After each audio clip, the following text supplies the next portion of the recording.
haddii aad dareentay xanuun mise aad isku aragtay in ay kaadadaadii dhiig ay tahay mise kalarka kaadadaadii uu bedelan yahay xilliga aad u aadid suuliga xaajada oo dhanka kaadada ah haddaad isku aragtay ciladani dhakhtarkaaga sida ugu dhaqsiyaha badan kula xiriir maadaama ay dhibaato ay jirto.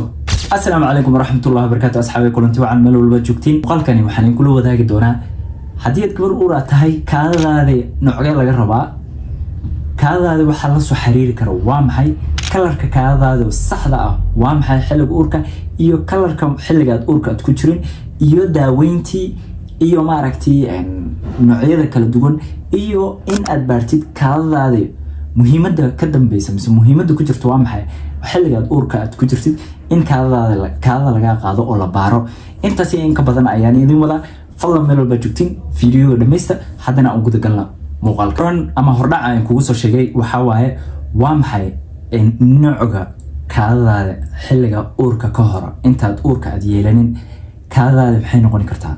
kalarka saxda ah waa maxay kaadada saxda ah oo xilliga uurka ka hor ah waxa waaye yeelorka kalarka jaalaha oo qafiif ah waaye qof walba kaadadiisa hoose kalarka kaadada saxda ah. waxa isweydiiska mudan waxa waaye maxay kaadadaada u bedelantaa, maxaana keeni kara, maxaana ka dambeeya kaadadaada in ay bedelanto adigoona uur aad lahayn.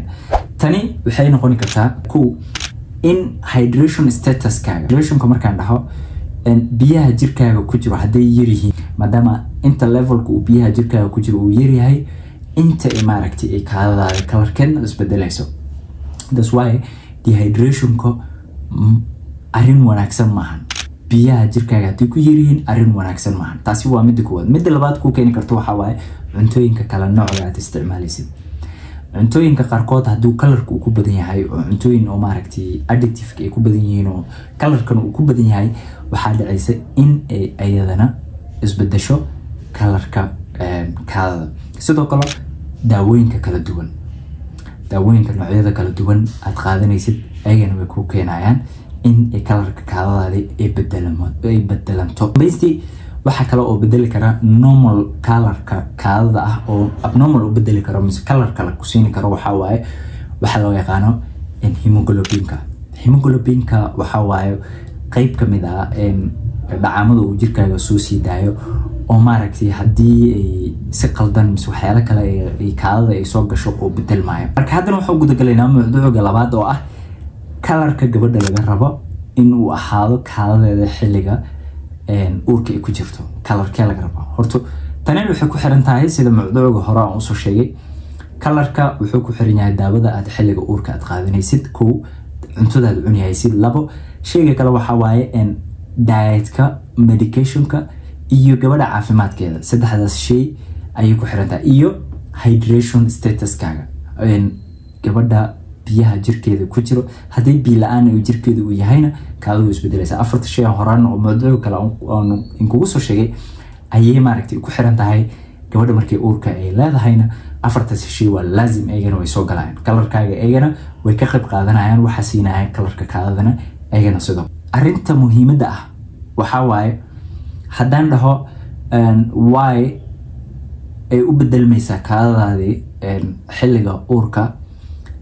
arrinta koowaad waxa waaye hydrationka ama dehydrationka. gabadhii haddii ay maaragtay dehydration statuskeeda uu high uu yahay mise hydration statuskeeda uu low uu yahay. hydration statuska markaan ka hadlo waxa waaye biyaha jirkaaga ku jiro haddii kugu yaryihiin ay jirkaaga biyo la-aan yihiin. marka in aan isweydiino oo muhiimka ah ayaa ah waa maxay maxaa ka dhigi kara biyahaaga jirka inay dhammaadaan xilliga uurka. arrinta koowaad waxaa wax loo yaqaano hyperemesis gravidarum wax loo yaqaano. hyperemesis gravidarum waa maxay marka waxa waaye gabadha markay xilliga walacga zaa'idka ay ku jirto. walacga zaa'idka markay gabadha ku jirto waxay dareemaysaa inay matag zaa'id ay matagto maaragtay wixii ay qaadataba soo celisa. sidoo kale inay lablabo ay dareento, sidoo kale maaragtay inay madax xanuun ay dareento. marka matagani ayaa ku keenaya levelka biyaha jirkaaga in ay yaraadaan. tanina waxay keenaysaa kaadada in ay kalarkeedu isbedelo, gaar ahaan gabadha xilli walacga iyo hyperemesis gravidarumka waxay dareentaa xilliga ay first trimester ay ku jirto. First trimester waa maxay? Sidan video horaan aan kugu soo sheegay mis videoda kale ka maqasheen waxa waaye 3 bilood ugu horeysay gabadha markay ku jirto ay walaaca zaidka ay ku jirto ayay maaragtay arrimahan oo idil ay dareemaysaa. Inta labaad ku keenayso sababta ka dambayso oo kaadada kalarkeedu u bedelmaayo waxa waaye prenatal vitamins iyo supplementyaasha aad qaadanaysid.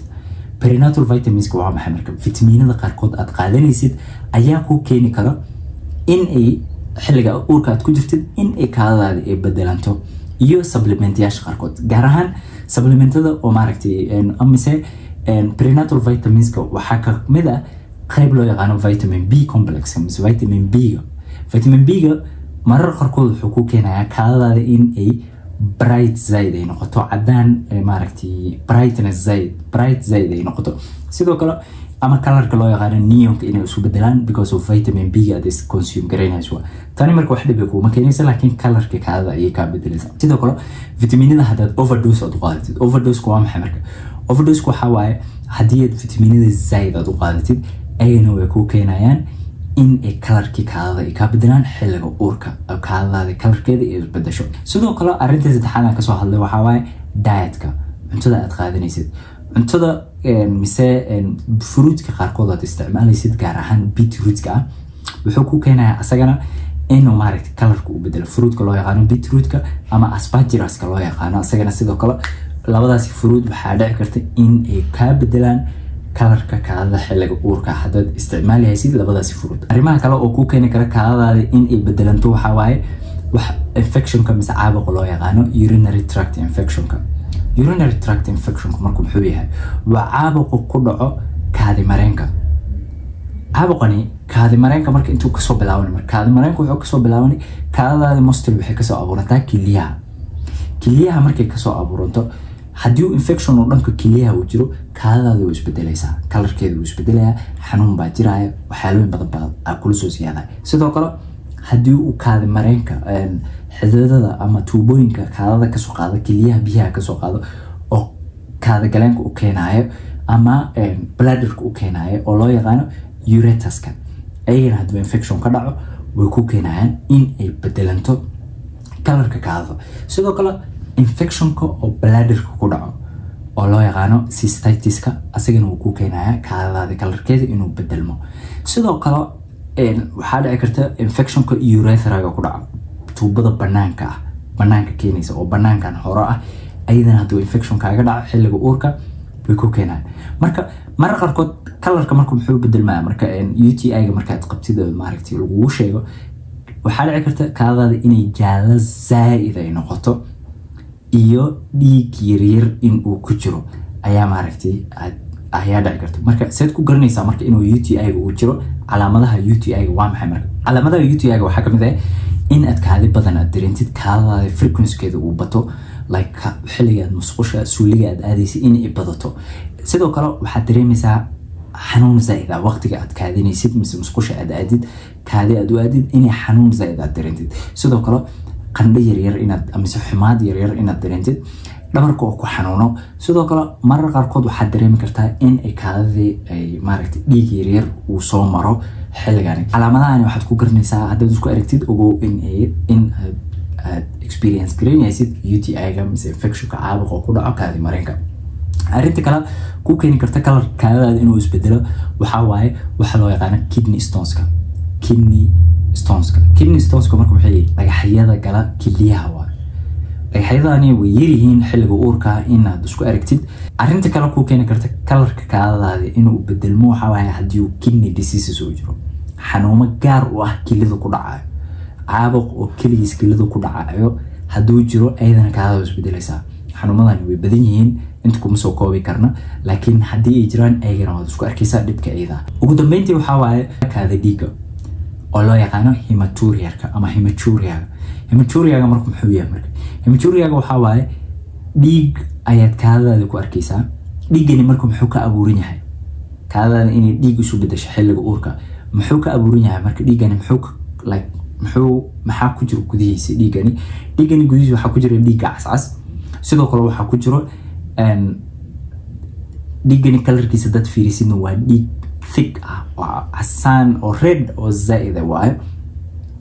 muxuu ku imaan karaa marka hematuria-ga maxaa keenaya marka xilliga uurka inaad kaada dhiiga isku aragtid oo loo yaqaano hematuria-ga inaad isku aragtid kow waxa waaye haddii uu caabuq uu jiro infection uu jiro sidoo kale haddii kiliyaashaada iyo dhagaxyaal ay jiraan mise dhagax lagugu sheegay sidoo kale haddii cancer uu jiro sidoo kale haddii aad isticmaalaysid daawooyinka loo yaqaano blood thinners-ka mise daawooyinka xinjirowga loo isticmaalo ayagana way keenaan haddii jug ay kaaga dhacday meesha ay jug lagugu dhuftay mise jug ay kaaga dhacday mise aad dhacday kaada dhiiga waad isku arkaysaa kaadadaadana kalarkeeda inuu bedelmo haddii ay jiraan arrimo kale oo sida maaragta xididada la socdo ayagana waad isku arkaysaa in ay kaadadaadi ay bedelanto kalarkeedina uu bedelmo marka goormee lagaaga baahan yahay in aad dhakhtarkii aad u tagtid oo maaragtay caawimaad aad dalbatid mise caawimaad aad raadsatid oo dhanka isbitaalka caafimaad ahaan goormee lagaaga baahan yahay waxaa lagaaga baahan yahay kow marka haddaad isku aragtid kalarkii kaadada oo isbedelahaynin oo hal kalar leh wax walbaad samaysid biyada cabtay daawada isticmaashay laakiin kalarkaada isma bedelahay tani waxaa lagaa rabaa inaad dhakhtarkii aad u tagtid arrinta labaad waxaa waaye haddii aad kaadadaada dhiig aad ku aragtid si degdeg ah inaad dhakhtarkii ugu tagta ayaa la rabaa meesha uu joogo arrinta kale waxaa waaye haddii aad kaadadaada kalarkiina uu bedelan yahay xanuun zaa'idna uu jiro oo maaragtay markii aad kaadinaysid xanuun zaa'id aad dareemaysid ayadana waxaa lagaa rabaa si degdeg ah inaad dhakhtarka ugu tagtid markaad dhakhtarka u tagtid muxuu samaynayaa marka wuu ku waraysiga kadib waxaa lagugu samaynaya in kaadada lagaa qaado la ogaado kaadada marka maxaa laga fiirinayaa kow waxaa la fiirinaya in uu caabuq uu jiro leukocyte-ka baa la fiirinaya labo waxaa la fiirinaya pH-ka kaadada baa la fiirinaya saddex waxaa la fiirinaya haddii ketones ay jiraan ketonsku waa maxay waxay tusinayaan in uu dhiigga kaadadaada ay biyo la-aan ay tahay mise jirkaaga uu biyo la-aan uu yahay sidoo kale waxaa la fiirinaya protein levelka proteinkaaga protein maa lagu sheegay kaadadaada waxaa kaloo la fiirinaya blood sugar